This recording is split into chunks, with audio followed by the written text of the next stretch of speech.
Ok, então podemos iniciar agora. Então, pessoal, por que será que a ecologia é um tema tão usado em concursos hoje em dia? Por que ela se tornou tão importante que acabou tendo um ramo só para ela? Que acabou tendo mais destaque, assim como os outros conteúdos de biologia? Bom, para começar, ecologia pode ser explicado como o estudo da casa, ou seja, o estudo de todos os seres vivos e a harmonia que os seres vivos vão viver no meio ambiente. Ou seja, essa relação entre seres vivos e o meio ambiente é estudado na ecologia. Como vocês podem ver aí no slide, o eco ele vai significar em latim casa, enquanto logia vai significar estudo. Então fica literalmente estudo da casa. E quem usou esse termo pela primeira vez foi um zoólogo lá de 1800 e bolinha, né? Um zoólogo alemão, que ele usou esse termo em seu livro. Desde então, ecologia tem sido uma área estudada na ciência. Ela, como eu acabei de dizer, é responsável por estudar a relação que tem dos seres vivos, vão estabelecer com o meio em que vão viver. Então, essa ciência ela vai se preocupar com todos os fatores que afetam um organismo. Podem ser eles químicos, físicos, que essas três matérias estão na pasta de ciência da natureza, porque constantemente elas estão ligadas entre si. Então, a ecologia, ela se preocupa com todos esses fatores. E como o próprio nome já indica, ela vai ser usada para a ciência e vai atingir vários termos que eu vou explicar ao decorrer dos slides e ao decorrer da matéria. Então, nós vamos estudar mais sobre isso, ver que relacionamento eles vão ter do meio ambiente e todos os outros fatores que vão afetar diretamente os seres vivos. Nós também vamos dar destaque em como nós podemos reverter o quadro que os seres humanos acabaram causando com os impactos ambientais. Se vocês estudaram a primeira aula que eu e Juscelia demos, a gente falou muito sobre o ciclo da água e sobre os impactos ambientais. Então, durante essa aula, a gente vai estudar maneiras que podemos reverter esses impactos. Como podemos ensinar a nova geração, que são as crianças, a reverter todos esses problemas que a gente acabou criando. Então, a ecologia é um estudo bastante complexo e abrangente, já que cada pequeno fator é fundamental para garantir a sobrevivência de um determinado organismo. Memorizem essa frase que eu até mesmo coloquei como destaque. Nenhum organismo consegue viver sem interagir com outros seres e com o meio. Então, se o organismo viver sozinho, sem fatores químicos, físicos, químicos, ele não vai conseguir sobreviver. Você, como ser humano, conseguiria sobreviver sem água, sem o vento ou sem os nutrientes que vêm das plantas? Com certeza não. Você é um organismo que precisa disso para viver. Então, como é a sua interação com o meio em que você vive? É isso que nós estamos vendo agora. Então, nós podemos entender os impactos ambientais e os desequilíbrios causados a todas as populações de todos os seres vivos em decorrência da ação humana. Se lembram lá da primeira aula, né? Que eu falei justamente sobre impactos ambientais. O que eles vão causar? Um desequilíbrio. Esse desequilíbrio, será que vai nos afetar? Será que é assim tão importante para a gente se preocupar com ele? Então, é algo que devemos sempre ter em mente. E se vocês não sabem, o estudo da biologia em ecologia não é uma área isolada, é sempre necessitada em outras áreas do conhecimento. Por exemplo, nós estudamos sobre ela quando estamos lendo botânica, zoologia, física, química, geografia e até mesmo quando estamos estudando matemática, nós podemos relacionar isso à ecologia, tendo em vista que devemos ter conhecimento das características dos organismos, além, é claro, de conhecer como funcionam os fatores não vivos, como a luz, a água e o solo.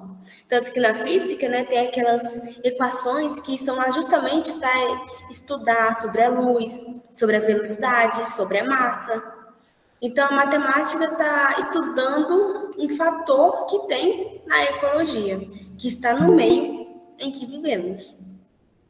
Então, sempre que eu gosto de explicar, sempre gosto de fazer essa relação entre todos esses conteúdos, porque assim vai ficando mais claro, porque ciência, no geral, envolve esses 3 conteúdos.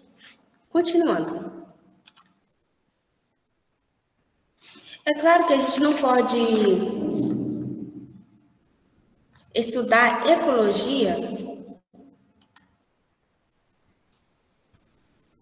sem entender os níveis em que ela pode ser organizada.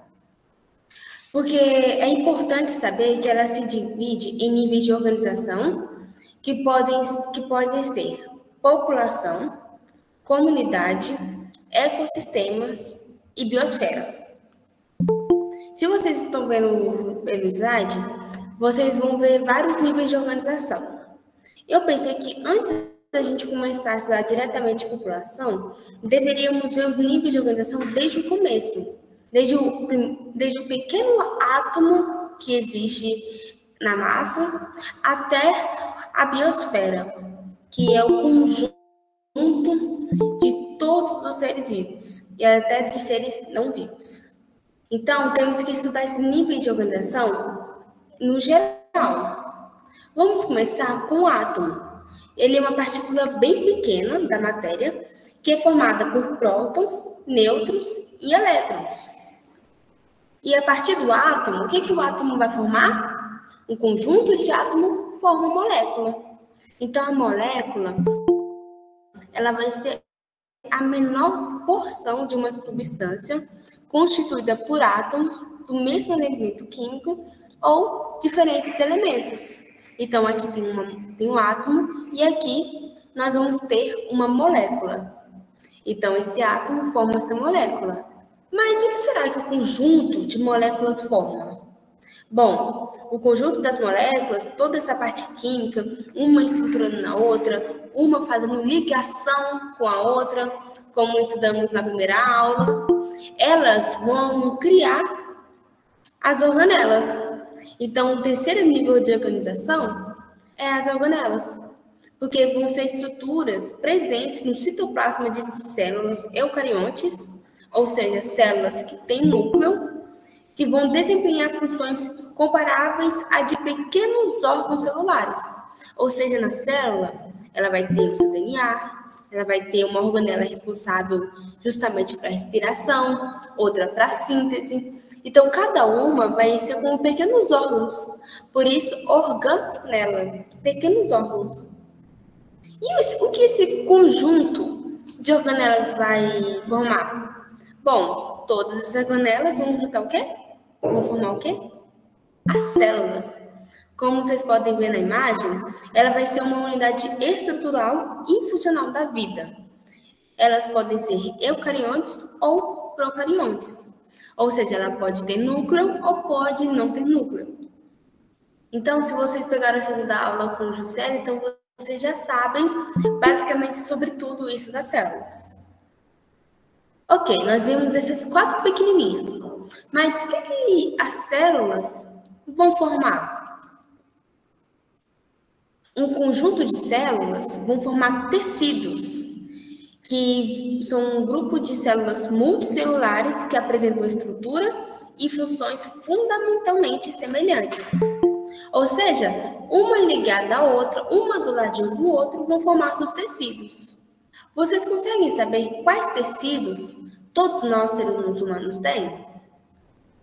enquanto estiverem assistindo essa aula, tentem pensar em quantos tecidos dos seres humanos você consegue nomear, ou até mesmo pensar de cabeça. O ser humano tem esse tecido, tem tecido, nossa, tem um montão de tecido. Então, a partir disso, temos células, tecidos, mas o que será que esse conjunto de tecidos vai formar? Bom, todos os tecidos vão formar os órgãos, que vão interagir para a execução de determinadas funções vitais. Vocês conseguem pensar em todos os órgãos que o ser humano tem? O coração, o cérebro. Então, nós temos vários órgãos desempenhando diferentes funções, que só conseguem existir graças aos tecidos, que existem graças ao átomo, que é o primeiro nível de organização. Então tá, nós temos lá um coração, tá funcionando, tá bombeando seu sangue, o coração, né? Esse órgão, ele vai fazer parte de um conjunto. Então, um conjunto de órgãos interconectados, em benefício um para o outro, vão formar o sistema. Então, esse benefício vai ter um equilíbrio metabólico. Por exemplo, o coração precisa do sistema respiratório, precisa do sistema nervoso. Então, todos esses órgãos como o pulmão, eles estão interconectados e vão formar um sistema nervoso, neural, até mesmo o cardíaco, o respiratório, que vão se interligar. Tem até mesmo o sistema cardiorrespiratório, porque vai ser a junção de todos eles. Então, o tecido forma órgão, o órgão forma um sistema, e o conjunto de sistema vai formar um organismo. Quem são os organismos? Os seres humanos, o leão, o macaco. Então, todos eles apresentam esses níveis de organização. Então, é o conjunto de todos os sistemas que vão formar um ser vivo. A partir disso, na ecologia, a gente já viu todos esses níveis de organização até agora. Aí, pronto, a ecologia tem um ser vivo. O macaquinho acabou de se desenvolver. Ele acabou de nascer, se desenvolver, formou seus órgãos, formou seu sistema, está vivo. Agora, ele vai precisar do quê? Do que está no meio ambiente. A partir disso, nós vamos ter um outro nível de organização. A ecologia classifica outro nível como a espécie, que vai ser um conjunto de organismos semelhantes, capazes de cruzar em condições naturais, produzindo descendentes férteis. Os seres humanos, nós todos não somos semelhantes? Não somos iguais? Se uma mulher consegue reproduzir junto com um homem, consegue fazer toda a gestação. Os cachorros são um tipo de espécie que vão conseguir se reproduzir com um semelhante. Então, todos esses fatores vão ser mais um para formar a população. Você já viu o que é organismo? Já viu que o conjunto de organismos forma uma espécie? Agora, o conjunto de espécies vai formar uma população, que vão habitar determinada região geográfica. Então, por exemplo, eu sou um organismo, sou da espécie humana e vivo aqui no Goiás. Eu habito uma região geográfica. Eu faço parte da população brasileira. Eu não sou norte-americana, não sou europeia, porque eu não faço parte da população deles. Eu faço parte da população brasileira, mais específica aqui de Formosa. Então, se vocês se repararem, cada um do nível é como se fosse um funil. Ele está funilando, se desenvolvendo, se formando e se achando em toda ecologia, em todo o seu espaço geográfico. Então, a partir disso, você se achou e você já sabe a sua população. Você sabe quem é, você sabe que faz parte de uma espécie, já viu seu nível de organização e sabe a quem pertence. A partir do seu estado, a partir do seu país, você já sabe a sua população. Então, a partir disso, um conjunto de populações vai formar uma comunidade, que vão ser um conjunto de seres vivos, só que dessa vez de diferentes espécies que vão se coabitar em uma mesma região. Vocês conseguem pensar em exemplos de comunidade? Quando vocês pensam na palavra comunidade, o que será que vem na cabeça de vocês? Temos que tomar muito cuidado, porque a comunidade que fala aqui biológica não é a mesma coisa que uma comunidade social. Ou seja, quando você vai estudar ciências sociais, ou até mesmo ou até mesmo estudar sobre outras comunidades, eles vão ter um significado diferente. Mas quando falamos de comunidade biológica, ela vai ser a junção de seres vivos de diferentes espécies que vão coabitar em uma mesma região. Então, temos que tomar bastante cuidado para justamente não acabarmos confundindo. Olha aqui, na escola. A escola é um ótimo exemplo. Lá tem os seres humanos, que é uma espécie. Mas também pode ter cachorro, pode ter pássaro. Então, não vão ser espécies diferentes que ficam coabitando em uma mesma região? Então, é a comunidade. A comunidade aqui do IFG, que apesar de ter seres humanos, tem muito cachorro, né? Então, são várias espécies coabitando entre si. No Brasil, ele é rico em comunidades. Porque ao mesmo tempo que você está aqui como ser humano, você está coabitando com outra espécie e às vezes não faz ideia. A partir disso, entramos em um outro tema de ecossistema, de ecologia, que é a formação do ecossistema, que vai ser conjunto formado pelas comunidades biológicas em interação com os fatores abióticos do meio, que seriam fatores não vivos, fatores que não possuem vida, como, por exemplo, água, ar, são fatores que não possuem vida. Então, são fatores abióticos que estão no nosso meio. Então, vai ser todas essas interações, todos esses fatores. Até agora, a comunidade era somente seres vivos, apenas espécies de seres vivos. Mas o ecossistema também está contando com fatores não vivos. Temos que lembrar bem disso, porque o concurso gosta de pôr população, comunidade, ecossistema e biosfera em questões de múltipla escolha e acaba confundindo você para poder você acabar errando na sua resposta. Às vezes tem essa confusão. Então, tem que se lembrar dos termos, tem que saber o que eles significam e qual a diferença de cada um. Então, o ecossistema é um conjunto de toda a comunidade, de toda a população, de toda espécie, de água, de ar. Vocês conseguem se lembrar de mais algum fator que não é vivo? Por exemplo, na química, na física. Enquanto estiverem assistindo a aula, tentem se lembrar que fatores é esse que podem ser considerados não vivos e que podem se encaixar nesse ecossistema. Então, pronto. Nós temos vários ecossistemas. Temos terrestres, aquáticos, temos até mesmo de outros lugares do mundo.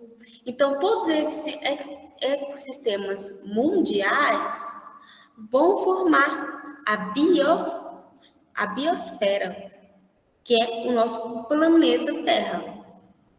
Ela é formada por esse conjunto de ecossistema. Tá vendo que uma pequena partícula abrange todo mundo? A gente às vezes nem consegue imaginar que uma pequena coisinha, um pequeno grão de areia pode fazer parte de toda essa biosfera, de todo esse mundo. Então, eu sempre gosto de pensar que com uma pirâmide invertida, né? Porque a pirâmide tem a base larga, mas vai se afunilando até ficar bem fininha. Mas na ecologia, a base dela é com o topo dessa pirâmide, que está invertida. Ela é bem pequenininha, mas a partir das camadas, dos níveis vão subindo, a base vai ficando mais abrangente. Então, tentem se lembrar disso. Um pequeno vai aumentando, que é sempre um conjunto do outro. Sempre um com o outro. Saiba diferenciar comunidade de ecossistema e comunidade de população. Ok? Então, a gente chegou nessa parte da ecologia que foca justamente nessas 4 últimas. Vimos que como começou desde o pequeno até esse grandão. A população, para ser mais exata, vai representar esse conjunto de organismos da mesma espécie que vão viver juntos e apresentar maior chance de reprodução. Inicialmente, né, essa organização era utilizada apenas para grupos humanos, ou seja, a população humana. Depois, ela foi ampliada para qualquer grupo de organismos. Então, anteriormente era só os seres humanos. Agora, eles ampliaram muito mais porque viram que não tem só os humanos. E as espécies, por sua vez, são organismos com características genéticas semelhantes. Com isso, o cruzamento de indivíduos da mesma espécie gera descendentes férteis. Por exemplo, um urso, um caranguejo. Olha de planta, pau-brasil. Não são espécies? Se eles cruzarem não vão ter características genéticas semelhantes, então esse conjunto vai formar a população. Então, a população, percebam bem, não é só humanos. Também podem vir animais e, é claro, plantas, que são seres vivos. A partir disso, temos essa comunidade que vai representar esse conjunto de população, que vão viver na mesma região. Como, por exemplo, as comunidades podemos citar as aves, os insetos e plantas de uma região. Aqui na Amizade Formosa tem esse conjunto de plantas, tem como, por exemplo, o ipê. É uma comunidade, a comunidade das plantas. O ipê é uma espécie e o conjunto dessas plantas vai formar a comunidade. Então, o cachorro da espécie canina, mas ele pode representar justamente a comunidade de vários cachorros, né? Então, temos que perceber isso. Quando é só um, quando é poucos, é só a espécie. Mas quanto mais a gente vai abrangindo, maior fica essa comunidade, esse conjunto de população que vive numa mesma região, ok? A partir disso, nós temos o nosso ecossistema, que vão se interagir entre si e com o ambiente. Então, esses fatores bióticos e abióticos vão fazer parte desse ecossistema. Com isso, vocês podem acabar se lembrando de biomas que são brasileiros. Por exemplo, eu sou do Goiás e aqui o nosso bioma é o Cerrado. Ele faz parte do ecossistema. Porque o cerrado envolve as plantas, envolve a fauna, a flora, envolve fatores não vivos, como o calor, como às vezes a seca, né, que possui aqui. E também podemos envolver a água. Então, o cerrado, a Mata Atlântica, a Amazônia faz parte do ecossistema. A gente aqui no Brasil só nomeia ele. Professora, então, a gente pode dizer, então, que, por exemplo, nosso Brasil, como ele tem esses biomas diferentes, né? E você fala aí do Cerrado, fala da Caatinga, aqui do Ceará, então, mas cada um com característica diferente, com um ecossistema diferente, né? Então, a gente pode dizer que nós temos os nossos ecossistemas, mas que, embora que com adaptações de vidas diferentes para cada bioma desse, né? Exatamente. Cada bioma ele vai estar reunido com suas próprias características de diversidades biológicas e condições ambientais. Por isso que no Brasil a gente tem toda essa divisão de biomas. mas todos eles fazem parte de um ecossistema, ok? A partir disso que eu vou falar mais sobre isso, sobre os biomas, no próximo slide, porque pode ser um tema a ser explorado nos concursos, já que faz parte do ecossistema terrestre. A biosfera é um geral bem fácil da gente lembrar. É o nível mais amplo. O primeiro e o último a gente não esquece. O primeiro átomo, o último a biosfera. Ele corresponde a todos esses conjuntos e é reunião de toda a biodiversidade existente na Terra. Ou seja, pode ser aquático, terrestre, todos eles vão se interligar. Então, a variedade de vida existe, englobando a riqueza de todas as espécies. Olha essa próxima imagem. Essa próxima imagem que vai estar disponibilizada no slide, que depois vou editar para vocês. Ele mostra exatamente toda essa ordem, só de maneira bem simplificada e com imagens bem ilustrativas. Começa desde o átomo, seguindo para a molécula, que vai formar suas organelas, até chegar no ecossistema, que também pode ter o bioma, como você pode perceber aqui, que vai formar a biosfera. Então, todas são interligadas, todas estão em conjunto. É porque aqui no Brasil a gente pode falar bioma, mas tem outras regiões, outros países como a Europa, que vão classificar a sua vegetação, a sua biodiversidade de outra maneira. Por isso que geralmente a gente vai de ecossistema direto para a biosfera. Mas como estamos aqui no Brasil, a gente pode adicionar o bioma, já que também faz parte desse conjunto do ecossistema. Ok? A partir disso, nós podemos ver... Aqui eu coloquei para vocês, quando tiverem acesso ao slide, aqui praticamente tem tudo que eu já falei. Só porque eu decidi escrever, caso algum de vocês queira copiar ou anotar no caderno de vocês, aqui já vem a definição dos quadros, tá bom? Mas eu vou seguir em frente porque eu não tenho necessidade de ler isso, que eu já expliquei.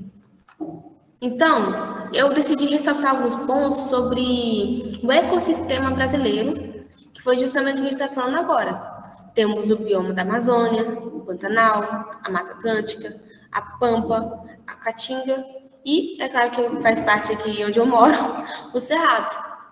Então, a nossa biodiversidade tem características únicas que não podemos esquecer. Aqui no Cerrado é quente, os troncos da nossa árvore é grosso, né? É o que diferencia a nossa plantação. Por isso que as nossas plantas a gente consegue diferenciar através dessas características.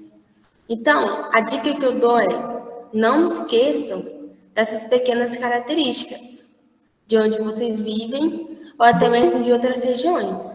Porque todo esse ecossistema faz parte do Brasil e faz parte de todas as nossas vidas. Então, eu trouxe isso de maneira geral para a gente poder observar através desse mapa, né? Por mais que metade de todo esse bioma já esteja devastado, daqui a pouco nem Mata Atlântica, nem Pantanal vai existir mais, mas a gente tem que saber que eles existiram de alguma forma, porque ainda não foram totalmente exterminados. Então, eu vou passar de maneira bem geral sobre isso, porque no componente curricular que estava lá no concurso, não especificou esse conteúdo. Então, eu não vou aprofundar sobre ele. Porém, se vocês tiverem interesse, eu posso mandar os materiais depois, justamente falando sobre os biomas. Então, eu trouxe de maneira global, Oi. Não, eu só confirmei, ok. Sobre o material. Ah, tá. Assim, eu acho que depois eu mando para minha colega, que ela manda no grupo de vocês.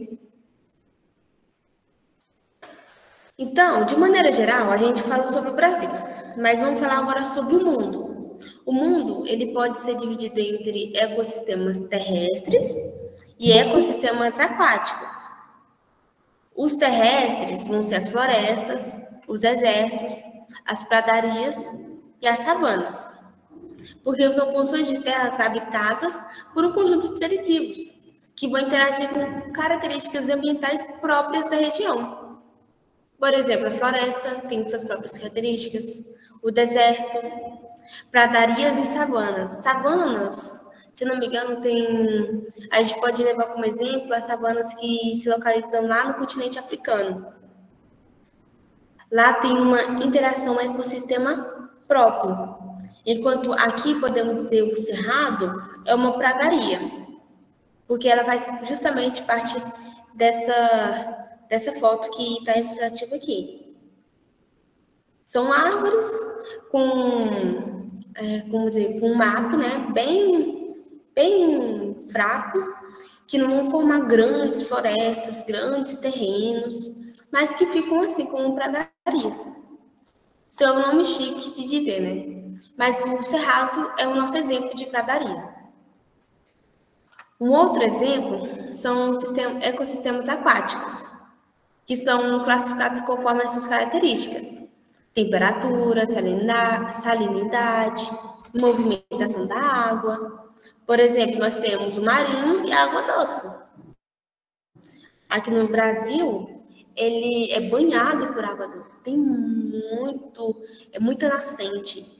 E a partir disso nós temos os nossos rios, os nossos lagos, enquanto de água salgada, temos o mar, onde vai ter seu próprio ecossistema. Então, gente, percebam um exemplo que eu vou dar aqui para vocês agora. Se eu, por exemplo, soltar um peixinho dourado, o peixinho está vivo, aí eu vou e dou descarga nele, eu jogo fora. Muita gente fala que dá descarga em peixe quando ele morre, né?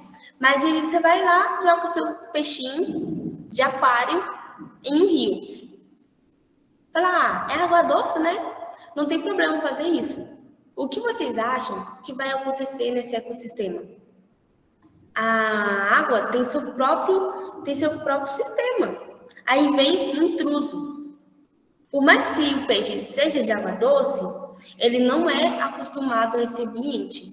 O aquário pode trazer outras bactérias, outros mini-organismos para a água doce, que vão acabar infectando os peixes que já vivem lá.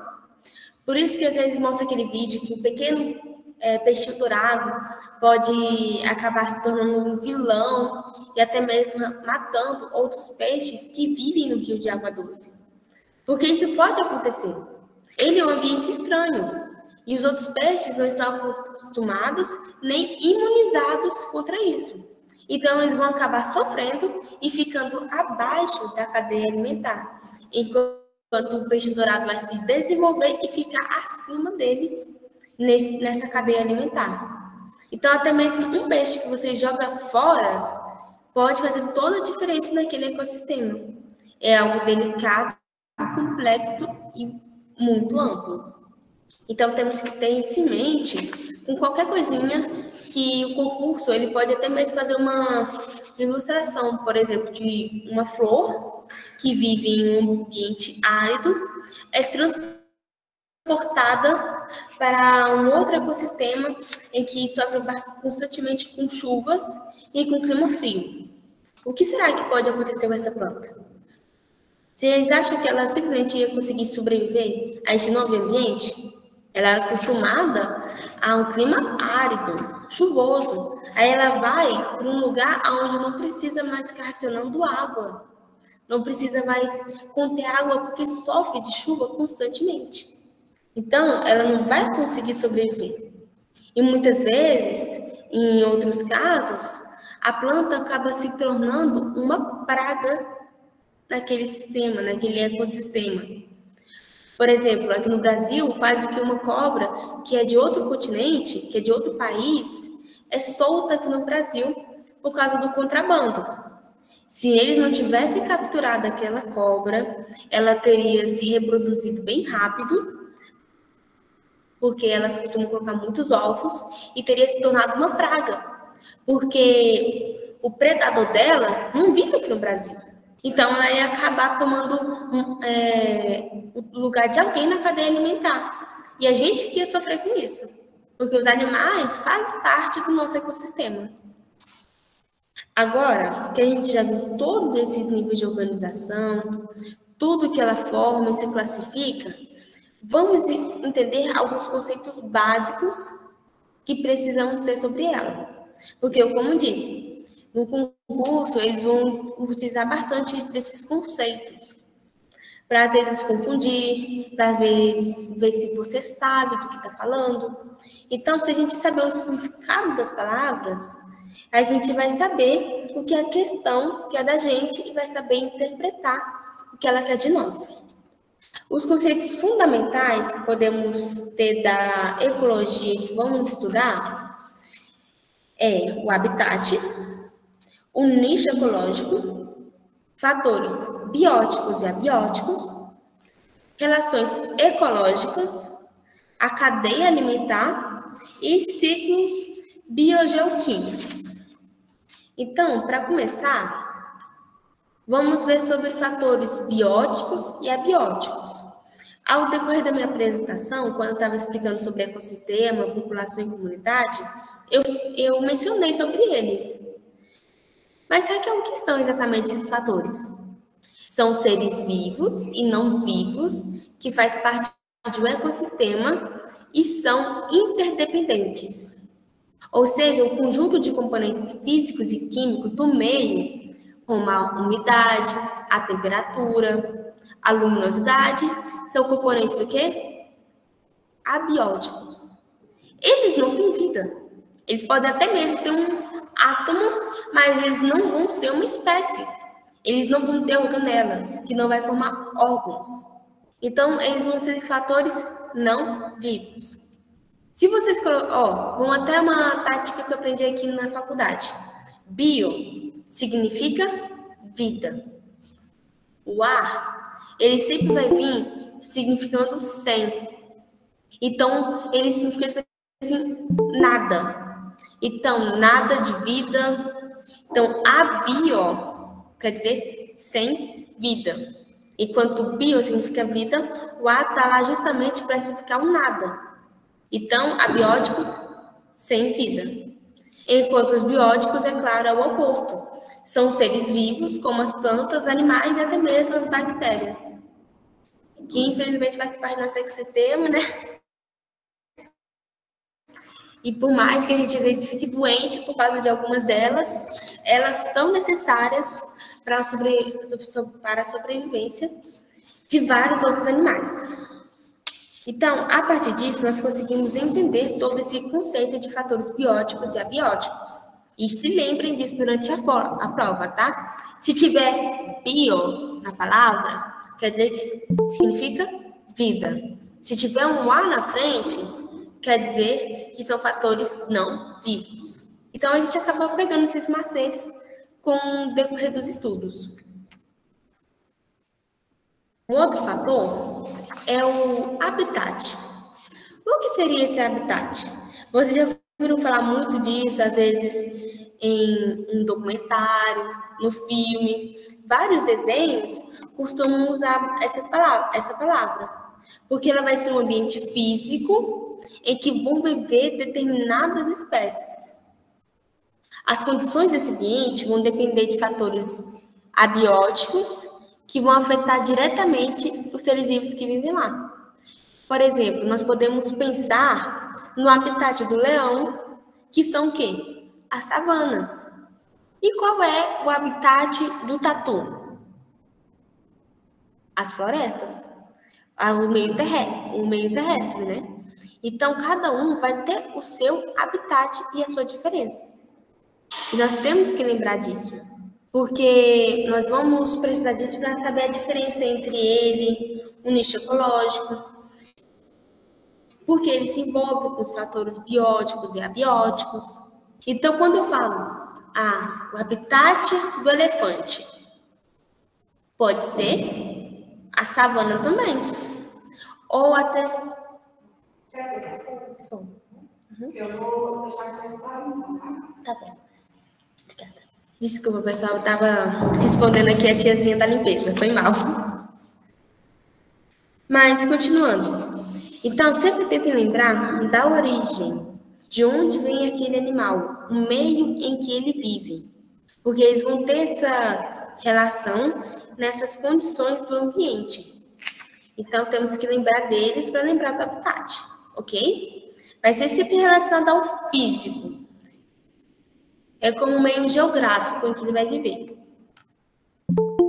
A partir disso, nós temos o nosso nicho ecológico, que representa os hábitos e modo de vida dos animais, que vai se representar o seu nicho. Por exemplo, vamos pegar o leão de novo, que está aqui no slide, justamente para ajudar vocês a entenderem. Os leões e as leoas, tem as leoas que vão caçar e cuidar dos filhotes, enquanto os machos vão defender os invasores. Isso não representa um modo de vida, um hábito.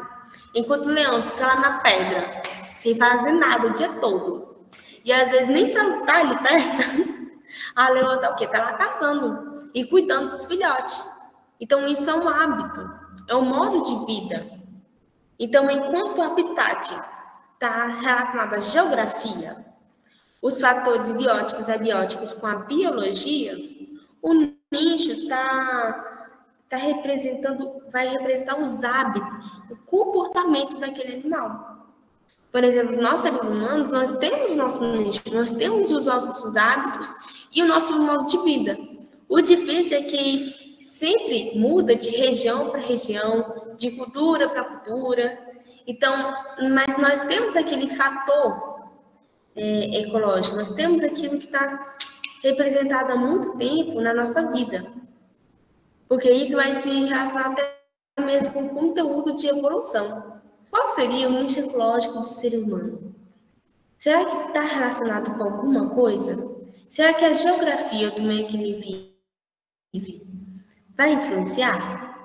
Então, se a gente entender bem de evolução, estudar bem esse conteúdo, como o José deve ter explicado para vocês, né, esse conteúdo, a gente vai conseguir interpretar questões assim que podem ter no concurso. Então, esses fatores geográficos que influenciam o nosso modo de vida e até mesmo os nossos hábitos. A partir disso, nós vamos para outro fator, que são as relações ecológicas. O que seriam essas relações?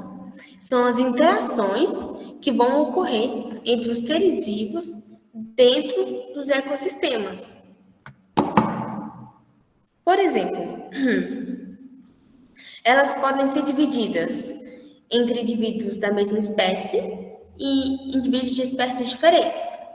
Então, se for da mesma espécie, vai ser intraespecífico. E se for entre espécies diferentes, vão ser interespecíficas. Quando tem aqueles campeonatos entre as escolas, tem um interclasse, não é mesmo? Que são competições diferentes de educação física.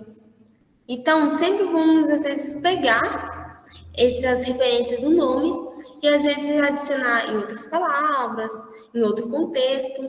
Mas a gente sempre vai lembrar. Inter, diferente.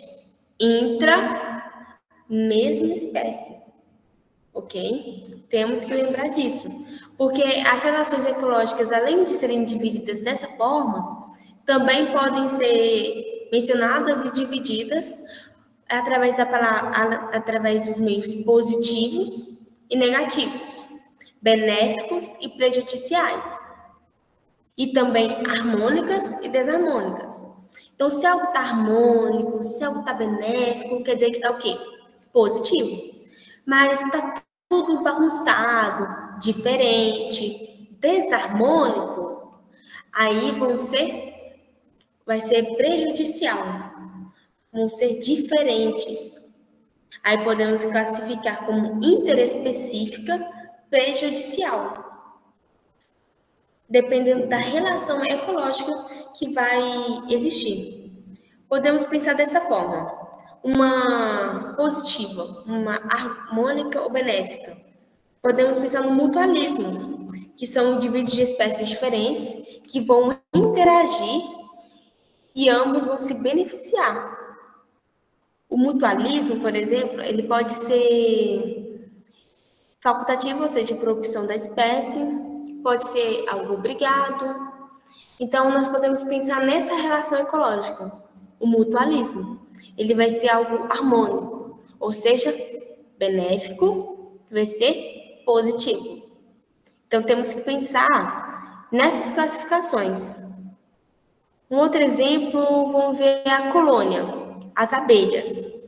As abelhas é um tipo de colônia, não é? Os indivíduos estão todos unidos, podendo ocorrer até mesmo divisão de trabalho entre as abelhas. Então, essa colônia vai ser algo ruim ou positivo? Vai ser algo prejudicial ou algo benéfico? Vai ser algo benéfico para todos os envolvidos que fazem parte da mesma espécie. Então, se são da mesma espécie, é o quê? Intraespecífico positiva, intraespecífica benéfica ou intraespecífica harmônica. Então, vai ser dessa maneira. Vamos pensar num outro exemplo? Como, por exemplo, os leões. Os leões, eles vivem na savana com zebras e outros animais. Na cadeia alimentar, os leões vão devorar as zebras. Vão devorar porque as zebras são parte da sua alimentação. Então, essa competição por território, por alimento, é algo desarmônico, que envolve espécies diferentes. Então, é interespecífico, prejudicial, é algo ruim. Então, enquanto o benéfico, harmônico, não vai causar coisas negativas. Não vai ser morto, vocês vão viver em harmonia. Como aqueles pássaros que ficam nos hipopótamos. Aquilo é uma relação que as duas espécies saem benéficas, saem em harmonia. Então, enquanto o passarinho vai ter os seus carrapatos, seus bichinhos para comer, o outro peixe, um outro animal, que é o hipopótamo, vai poder se livrar disso que os irrita.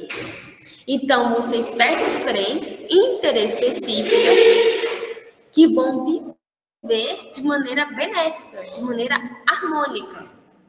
Então, vocês têm que fazer essa pergunta. É a mesma espécie? Ok, já soube diferenciar. Mas agora, essa relação é benéfica ou não? É harmônica ou não? Se o louva-a-Deus, por exemplo, a fêmea do louva-a-Deus devora o macho após cruzar. Após ter a cópula lá, ela vai e mata o macho. Não são da mesma espécie? Então, é intraespecífico. Mas, qual é a outra classificação? Será que isso é algo positivo ou negativo? Esse hábito, esse modo de vida do louva-a-Deus é chamado de canibalismo. E o canibalismo é algo desarmônico. Se é desarmônico, então ela é negativa. Então ela é prejudicial. Tá vendo que uma intraespecífica pode ser negativa, ao mesmo tempo que uma interespecífica pode ser positiva. Então, a partir da relação ecológica, você vai classificar elas dessa forma. Então, se a questão do concurso estiver usando os leões, o louva-a-Deus como exemplo, vocês vão pensar, o louva-a-Deus fêmea e macho é da mesma espécie. Porém, esse ato de canibalismo é algo prejudicial. Então, é algo negativo para as partes envolvidas. Ok? Então, o parasitismo, por exemplo, também pode ser algo ruim, que é prejudicial, ou seja, negativo, além do canibalismo. Tem essa rixa de competição, que vai envolver a cadeia alimentar. O leão vai lá, mata a zebra. O leão vai lá e mata um antílope, porque faz parte da cadeia alimentar. Mas é uma interação prejudicial, porque eles vão viver na savana. Eles vão viver no mesmo local, no mesmo ecossistema, mas vão ter uma relação prejudicial, ok? Então, temos sempre que fazer essas perguntinhas, interpretar essas questões para saber aonde começa uma intraespecífica, aonde termina, se é coisa ruim, se é coisa positiva, se é coisa negativa. É tudo questão de interpretação, que às vezes pode ser difícil, mas às vezes pode ser bem fácil de identificar. Ok? A partir disso, nós temos o que eu constantemente tenho mencionado aqui, a cadeia alimentar. Percebam, todos esses fatores, todos esses nomes específicos que estão ensinando para vocês, esses termos, estão interligados entre si. A cadeia alimentar, a relação ecológica, os fatores bióticos e abióticos, existem no ecossistema. O ecossistema junta todos esses fatores. Então, ecossistema aqui brasileiro, até mesmo no bioma aqui do Cerrado, você vai ver isso acontecendo. Na Caatinga, que é como o aluno disse, é o bioma de vocês vão ver todos esses fatores acontecendo, porque faz tudo parte do ecossistema. Então, provavelmente, uma questão de interpretação pode dar para você descrever um ecossistema para vocês, explicar até mesmo como é que funciona uma relação de uma espécie e pedir para vocês classificarem ela. Uma vez eu já passei uma questão assim para os alunos, foi mais uma atividade pedagógica, sabe? Uma prática, onde eu dei um ecossistema e dei exemplos de interações. Aí eu dei um roteiro para eles e eles tinham que me responder a partir da questão, a cadeia alimentar, os fatores bióticos. Então, eu expliquei toda uma história para os alunos e pedi para eles irem classificando. Eu não classifiquei, foram eles. Eu dei um conteúdo, dei uma hipótese de um cenário diferente e eles foram classificando. Então, isso é um bom exercício caso vocês queiram treinar e saber a diferença de cada um deles. Vocês podem pegar um ecossistema, estudar como é que funciona a cadeia alimentar, todos esses fatores, e vocês mesmos irem classificando. Então, a cadeia alimentar, para ser mais exato, vai representar as relações alimentares entre os organismos bióticos. É através de cada nível trófico da cadeia alimentar que é realizado o fluxo contínuo de energia e matéria. Vamos pensar aqui no exemplo? Olha, eu estava acompanhando uma professora no meu projeto de estágio, que eu ainda estou, que é o PIBIT, né? Ela trabalhou com a turma a cadeia alimentar quando estava ensinando sobre ecologia. Ela dividiu a turma em grupos. Um grupo era o suricato, o outro grupo era o mato, era a plantinha. O outro grupo já era o leão, ou era, acho que se não me engano era leão. E cada grupo representava uma parte da cadeia alimentar da savana. O que acontecia quando o leão matava o suricato? Ele se alimentava. Então, um dos alunos que fazia parte do suricato vai para o grupo do leão.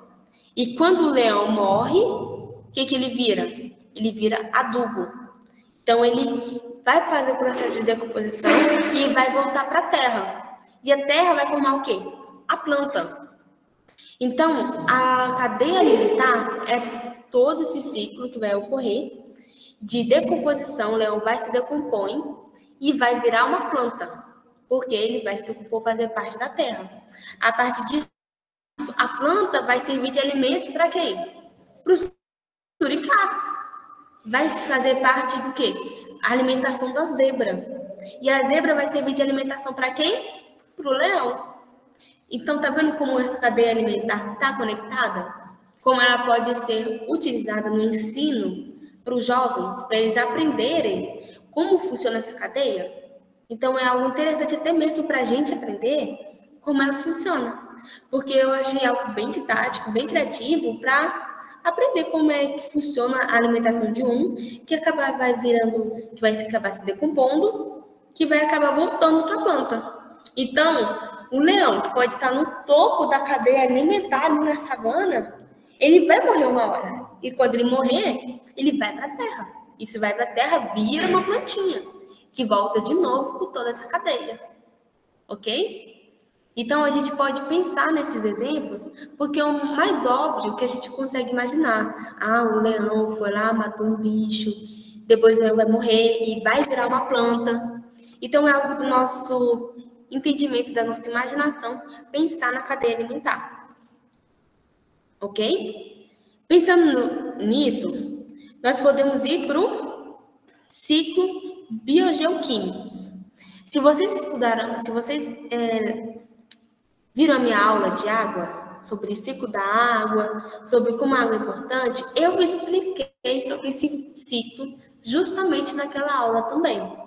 Porque ele vai representar o processo entre a energia e a matéria, que por sua vez vai se movimentar pelo ambiente de forma cíclica, fazendo assim a ciclagem dos nutrientes essenciais à manutenção da vida.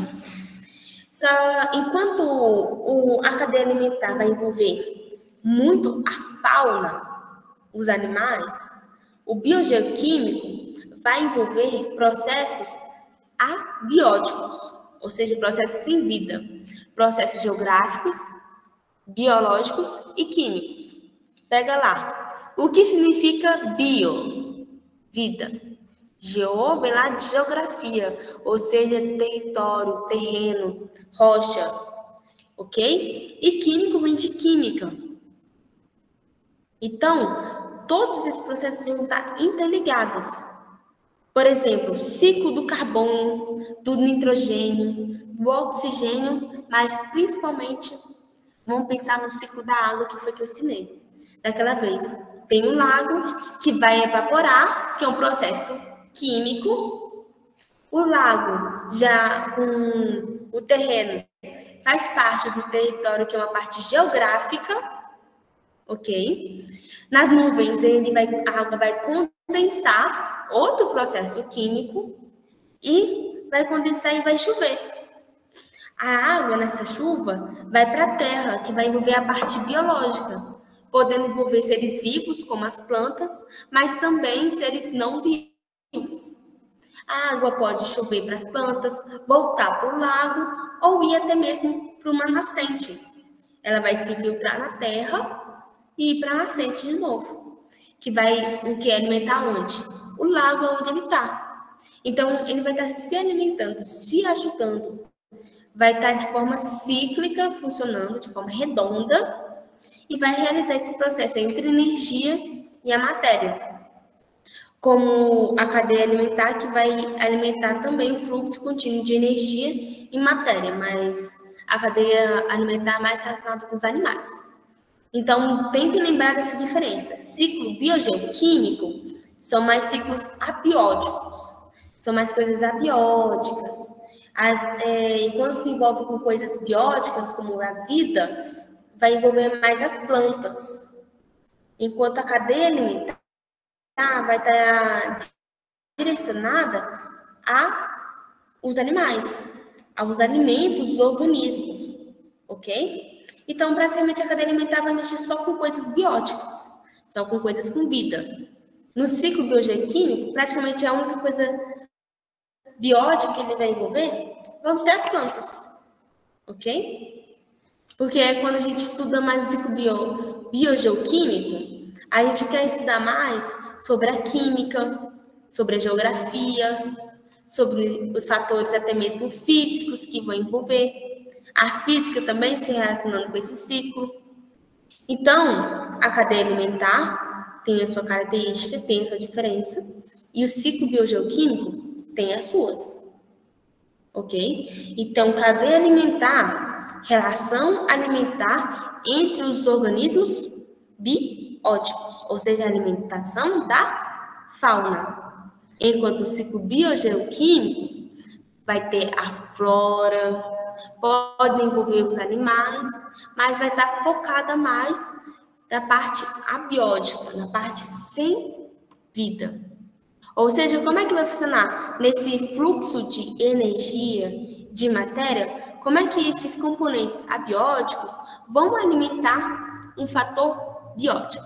Ou seja, como esses fatores sem vida vão alimentar um fator com vida que são as plantas.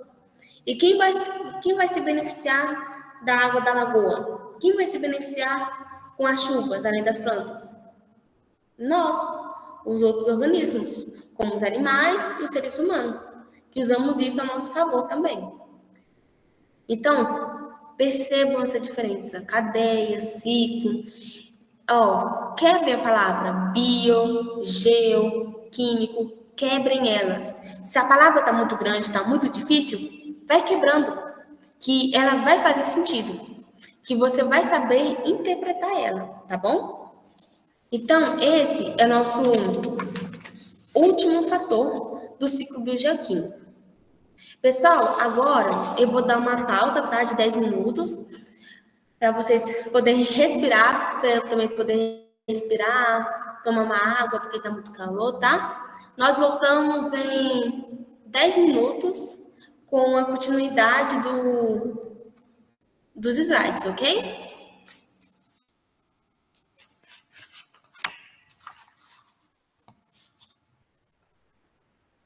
Ok, professora.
Então, pessoal, bora voltar?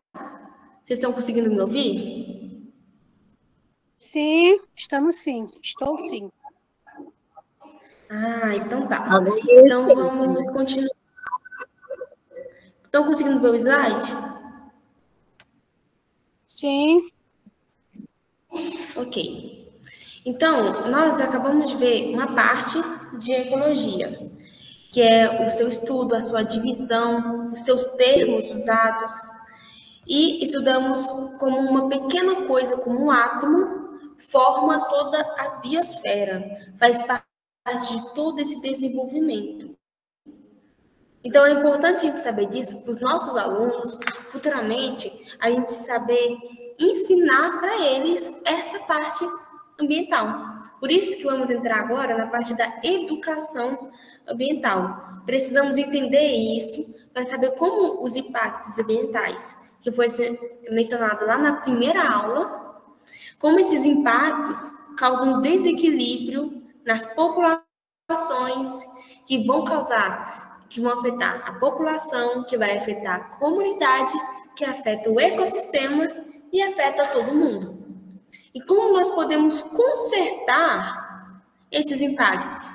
Que medidas nós podemos tomar? Então, tudo isso faz parte do conteúdo que a gente vai ter uma noção agora, que é educação ambiental. Hoje, muitas pessoas superestimam a parte do meio ambiente, de toda essa educação, e a ignoram. Porém, ela tem um trabalho muito difícil pela frente. Há muito tempo, ela tem lutado com várias coisas. Por exemplo, os biomas brasileiros estão passando por muitas devastações. Então, logo, eles não existirão mais. E o bioma faz parte do nosso ecossistema. Do ecossistema aqui do território brasileiro, né? Enquanto o bioma é só uma unidade geográfica caracterizada por um tipo de vegetação, todos os biomas juntos do Brasil formam um ecossistema brasileiro, porque vai formar toda uma comunidade. Então, se afetar um, afeta o outro e assim por diante. É como se cortasse uma ligação, principalmente uma ligação entre moléculas, podemos dizer assim. A partir que quebra aquilo, pronto, você vai quebrar toda uma cadeia e tudo vai deixar de existir. Então, se um bioma deixar de existir, como será que vai afetar os outros? O que será que acontece lá na Europa? Será que vai afetar o Brasil? Será que a devastação que está acontecendo, por exemplo, no continente africano, vai afetar o Brasil? Vai afetar o nosso país? Vai afetar o continente da América do Sul? Então, nós temos que ter ideia desses impactos para saber o quão grande está sendo essa devastação. Então, vamos começar com a educação ambiental, que vai representar esse conjunto de ações sustentáveis voltadas para conservar o meio ambiente. E dica, o dia 3 de junho, ele na verdade é comemorado o Dia Nacional da Educação Ambiental. Será que vocês sabiam disso? Vou dizer que eu não sabia disso, tá? Descobri, enquanto fazia o material da aula, que 3 de junho era um dia muito importante. Então, eu descobri agora, gente. Então, desde a sua importância nesse dia que é comemorado, nós podemos pensar em ações, trabalhar com seus alunos, ações que vocês podem tomar para melhorar o meio ambiente. Bom, se um átomo faz tanta diferença assim na parte da ecologia, por que não um pequeno ato que você trabalha com seus alunos, com o meio ambiente, com reciclagem, não possa ajudar o mundo, né? Se uma pequena coisa ajuda, por que não os pequenos atos dos alunos também não podem ajudar? É algo que podemos refletir para justamente trabalhar isso quando estivermos licenciando, né? Quando estivermos na nossa profissão, ensinando outros alunos. Então, qual é o objetivo geral da educação ambiental? É compreender conceitos relacionados com o meio ambiente, ou seja, sustentabilidade, preservação e conservação. Lembre-se desses termos. Lembre-se desses conceitos, até mesmo destaquei eles. Sendo assim, ela vai buscar a formação de cidadãos, a formação de cidadãos conscientes e críticos, fortalecendo práticas. Ou seja, estou aqui na minha cidade. O que será que eu posso fazer para ajudar, para tornar a minha cidade um pouco mais sustentável? Bom, eu já estou consciente de que tem muita poluição, muitos produtos sendo gastos e sendo descartados de forma errada. O que eu posso fazer para ajudar? É esse tipo de formação, esse tipo de pensamento que tem que se desenvolver nos cidadãos, e esse é o objetivo da educação ambiental. Então, preservação. Como eu posso preservar o meu bioma? Como eu posso ajudar a preservar o meu ecossistema? Conservação, tá, preservar. Agora eu protegi ele. Mas como é que eu posso ajudar com que ele se mantenha, com que ele se conserve? Por exemplo, não trazendo plantas de espécies invasoras para o seu bioma. Você pode trazer, ai, que planta mais linda, lá, por exemplo, da Bolívia, do Paraguai, não sei. Você escolhe uma plantinha de lá e quer plantá-la aqui. Mas ela pode ser muito bem se tornar uma praga. Ou seja, ela vai destruir o que estava sendo conservado.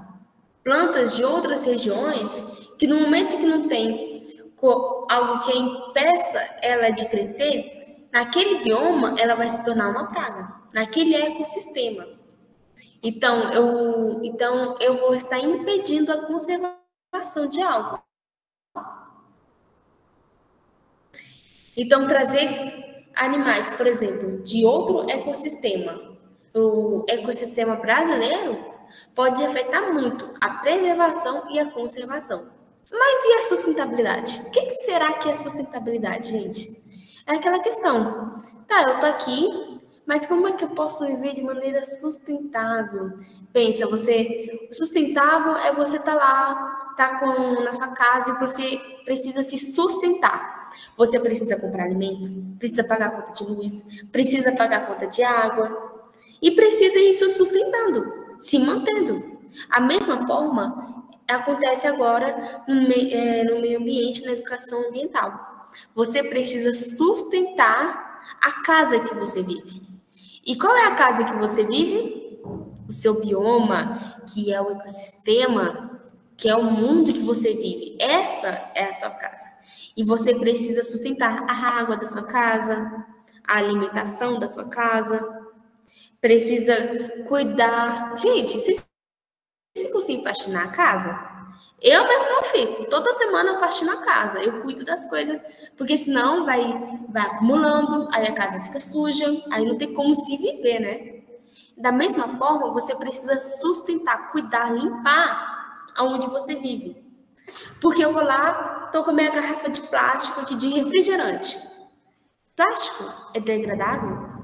Será que se eu jogar o plástico agora no lixo, para onde ele vai? Se vocês não sabem, o plástico junto com o isopor, são os piores para se degradar. Não tem como. No meio ambiente, se você deixar o plástico lá, ele vai viver por muitos anos, por séculos. Ou seja, não tem como o meio ambiente destruir aquilo. Será que isso é sustentável para minha casa? Será que se eu deixar esse lixo, ele vai se acumular com outros plásticos? Porque ele vai se acumulando. Se não tem como destruir, o que acontece? Ele se acumula. Então tá, meu plástico lá se acumulou com o meu isopor. Foi para algum lugar que eu joguei no lixo, não sei onde foi parar. E ele vai se acumulando. Com isso, acaba formando no mar aquelas ilhas de lixo. Porque se o ser humano criou, mas não tem como destruir, ele vai acabar parando no mar. E quem vai ser afetado é o ecossistema aquático da vida marinha, que acaba aparecendo aquelas imagens de todos aqueles animais sofrendo no meio ambiente. Então, pessoal, em vez de pensar, vou jogar essa garrafa fora, já que ela vive por muito tempo, vou transformar ela em um jarro de planta. Vou lá, vou abrir ela, vou pegar a minha terra e plantar minhas plantinhas. Melhor, vou fazer um regador. Eu estou precisando de algo para molhar minhas plantas. Então, eu vou fazer algo para isso. Então, é você transformar algo que pode ser difícil de degradar, que pode demorar séculos, em algo sustentável. Que é o quê? A reciclagem.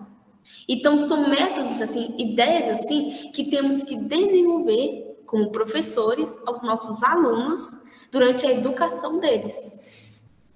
Por isso que a educação ambiental se tornou algo fixo em um componente curricular.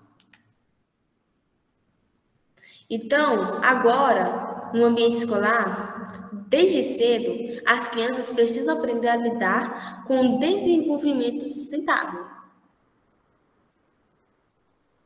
Então, a gente precisa ensinar isso para elas. Porque o meio ambiente, a educação ambiental faz parte do componente curricular. Tá lá. Eu mesmo estou vendo no estágio do terceiro ano, que agora, no terceiro semestre, que estão tendo educação ambiental.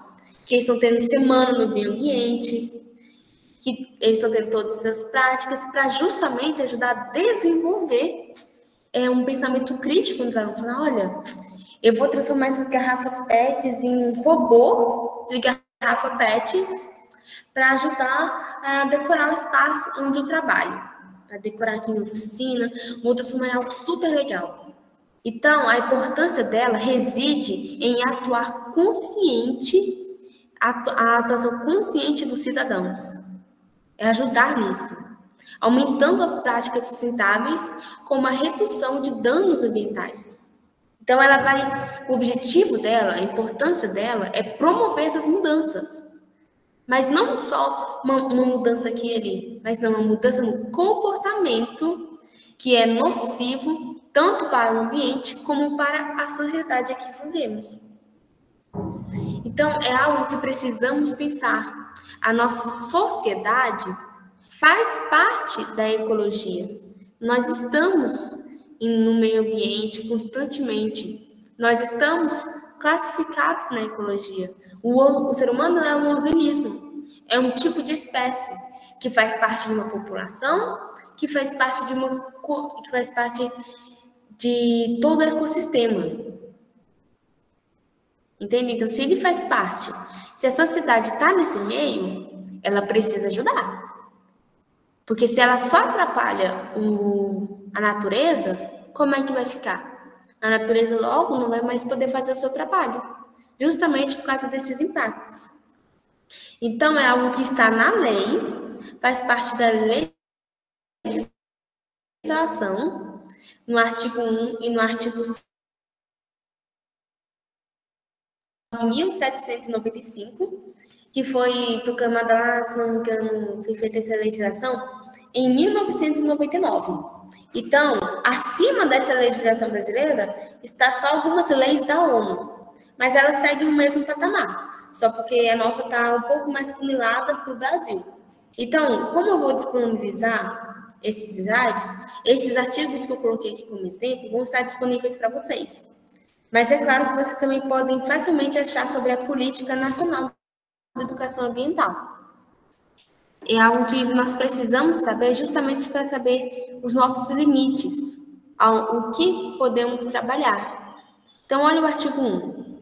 Estende-se por educação ambiental os processos por meio dos quais o indivíduo e a coletividade constroem valores sociais, conhecimentos, habilidades, atitudes e competências voltadas para a conservação do meio ambiente, bem de uso comum do povo, essencial à sadia qualidade de vida e sua sustentabilidade.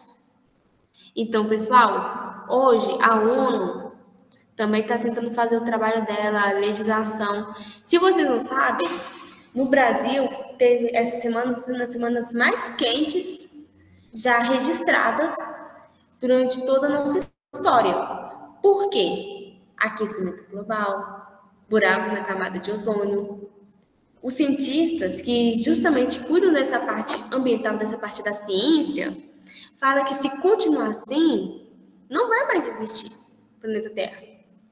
Porque antigamente as pessoas poderiam fazer alguma coisa, mas já chegou num ponto em que se não mudar, acabou. Porque a gente mal está aguentando esse calor. Imagina se aumentar ainda mais. Porque se não mudar, acabou. A gente vai ter mais calor, não vai conseguir resistir. Então, a gente tem que começar as mudanças de agora. E é isso que a gente tem que ensinar para os alunos. O nosso trabalho como professores é ensinar isso para a nova geração. Fazer eles pensarem que ter um futuro é muito bom. E para ter um futuro, precisa cuidar do planetinha Terra. Porque senão, você não vai ter futuro. Meter um medo assim nos alunos, né? Ó, se você quiser ter amanhã, vamos cuidar da Terra? Vamos? Ai, não lembro de uma vez que a professora falou isso. Foi tão engraçado. Mas, continuando. A partir disso, é na lei, né, que as escolas estão tendo agora, ter essa disciplina é obrigatória no currículo escolar. Então, temos que pensar na perspectiva de preparar o aluno para conhecer temas relacionados com a área ambiental, com o intuito de tornar ele um cidadão consciente de suas práticas.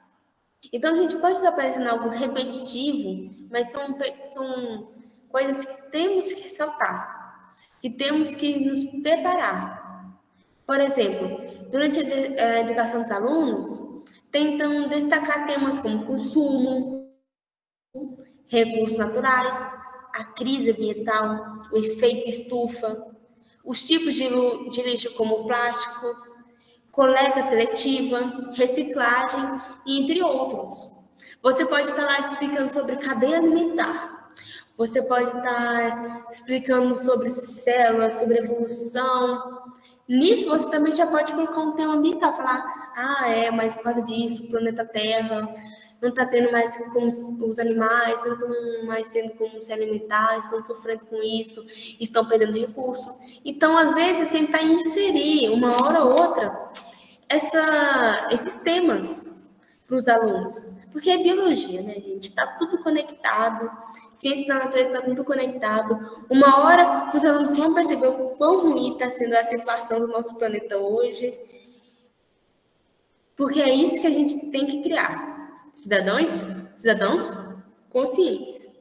Então, lembrem disso na hora de fazer a prova de vocês, sobre essa prática da educação ambiental.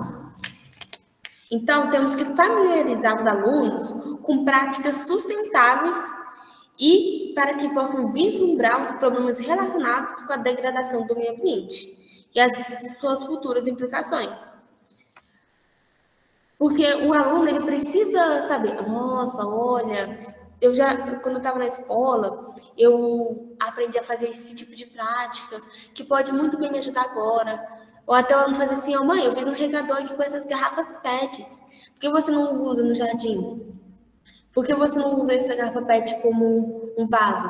Porque se o aluno não tiver familiaridade com isso, ele não vai pensar em fazer isso. Ele não vai ter essa iniciativa. Então, a gente precisa libertar a imaginação das crianças desde pequena, para que quando chegar até mais no ensino médio, elas tenham uma ideia de transformar aquilo em algo novo, em algo maravilhoso que podemos usar. A partir disso, um outro tópico, as atividades escolares. Vamos lá, na hora da gente libertar a nossa imaginação como professores, porque 90% do trabalho depende da gente, né? De elaborar atividades extracurriculares, desenvolver elas com temas relacionados à educação ambiental. Por exemplo, nós podemos pensar no ensino médio, debates, apresentações, no superior, até mesmo no ensino médio, ou desde pequeno, palestras, para poder clarear, né, diversas ideias sobre o tema. E se a escola tiver algum espaço verde, como uma horta, um jardim, apresentar algumas atividades que podem ser desenvolvidas no local. Então, como professores, até mesmo uma experiência minha, que é muito difícil a gente ter tempo para montar uma aula prática. É difícil. Às vezes, dependendo até mesmo da renda financeira da escola, né, tem vários empecilhos. Mas por ser algo meio ambiente, por exemplo, a reciclagem, nós podemos pensar muito em reutilizar as coisas, em fazer para os alunos libertarem a imaginação deles. Porque até mesmo a gente consegue pensar em algumas práticas, talvez bem antes, para poder trabalhar com os alunos. Porque se você já tiver umas 2 ou 3 práticas definidas, por exemplo, a Semana do Meio Ambiente, Educação Ambiental, já vou deixar essas 3 práticas aqui separadinhas para mim, para que quando eu chegar, eu poder usar um ano no primeiro ano, no segundo ano, falar assim, ó, povo, nós vamos fazer um jardim hoje, vai ser lindo, e cada um vai fazer a sua parte, uns vão fazer regadores, outros vão fazer vasos, vamos construir um espaço verde aqui na escola. Aí você vai fazer, cada turma vai poder fazer alguma coisa nesse espaço verde. Vamos soltar a imaginação dessas crianças, porque pelo menos para isso elas vão ter um excelente trabalho, viu? Então, esse é o nosso papel como professores. É justamente libertar essa imaginação, elaborar essas atividades, principalmente na educação ambiental. Porque a mudança começa lá de quando eles eram pequenos, que eles vão aprendendo, vão tomando gosto e vão saber desenvolver quando chegar até mesmo na faculdade. Vão saber como trabalhar. Aqui em Goiás, Alto Paraíso, né? Lá eles têm muitos projetos sustentáveis que os cidadãos da cidade têm como âmbito, tem fazer compostagem, cada casa tem que ter uma compostagem, tem que cuidar do meio ambiente, o lixo, por exemplo, tem que ser descartado de tal maneira. Então, se começar isso desde já, é uma grande mudança. Imagina se um dos seus alunos, com o tempo, no futuro, ele não ajuda a criar um projeto para poder ter um descarte de lixo melhor. Por exemplo, vocês ficaram sabendo, pilha não pode ser descartado de maneira comum. Ele tem que ser coletado para ter o próprio descarte. A mesma coisa é com remédios, remédio de farmácia. Tem gente que joga fora do lixo, mas não pode. Tem que ter a própria coleta. A mesma coisa com pilha. Então, nós temos que ter essa noção de educação ambiental para poder ensinar isso para os alunos. Porque a nossa função como professores é desenvolver essas atividades escolares. Então, se a gente já tem essa noção do meio ambiente, já tem noção dos problemas que estão acontecendo hoje, a gente vai poder ajudar a resolver. Então, quando o componente curricular do concurso falou sobre noções da educação ambiental, é justamente saber seus objetivos, sua importância, saber aonde está na legislação, saber que existem leis sobre isso, que a ONU, que reúne todos os países, quase todos os países do mundo, tem iniciativa ambiental, tem uma área que cuida só do meio ambiente. Só do meio ambiente. Mas eles precisam de mais ajuda ainda. Porque, como eu disse, o mundo chegou no ponto que antes podia ser reversível, mas agora não pode mais. E o pico de calor que está atingindo o Brasil essas semanas é uma prova disso. É como se fosse uma panela de água quente. Antes o mundo já estava começando a entrar em ebulição, mas agora ela já está fervendo. Entende? Então, agora é tentar mudar o máximo que a gente conseguir, porque essa é a nossa função, é essa noção que temos que ter na educação ambiental, tá bom, gente? Então, com isso, nós finalizamos a nossa aula de hoje. Muito obrigada pela atenção de vocês, tá? Eu espero que tenha ajudado bastante a entenderem melhor o conteúdo. Então, pense nisso, tá bom? Eu vou disponibilizar, vou mandar para as meninas, para elas poderem disponibilizar o slide para vocês, tá bom? E vocês poderem usá-los. E até mesmo revisar o conteúdo. Infelizmente, minha câmera aqui deu mau funcionamento e vocês não vão poder me ver. Mas foi um prazer, tá? Estar com vocês aqui hoje. Aí, ó, voltei. Foi um prazer ensinar aqui para vocês.